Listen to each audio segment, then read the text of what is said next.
மூன்றாவது உலகப் போர் மூளத் துவங்கியிருக்கிறது. Iran Israel மீது 200க்கும் மேற்பட்ட ட்ரோன் மிசைல்களை கொண்டு தாக்கியிருக்கிறது. ஈரானினால் ஏவப்பட்டிருக்கின்ற இந்த ஏவுகணைகள் இஸ்ரேலின் தலைநகர் டெல் அவிவை அடைந்திருக்கின்றன. இவர்களை தடுத்து நிறுத்துவதற்கு இஸ்ரேல் பாரிய முயற்சிகளை மேற்கொண்டிருந்தாலும் கூட டெல் அவிவினுடைய பல்வேறு இடங்கள் பற்றி எரிகின்ற காட்சிகள் கிடைக்கப்படுகின்றன.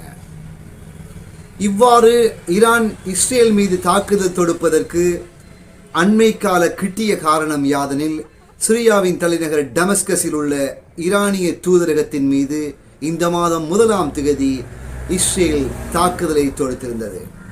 இதில் 12 முக்கியத்துவம் வாய்ந்த ஈரானிய பாதுகாப்பு அதிகாரிகள் உயிரிழந்தார்கள்.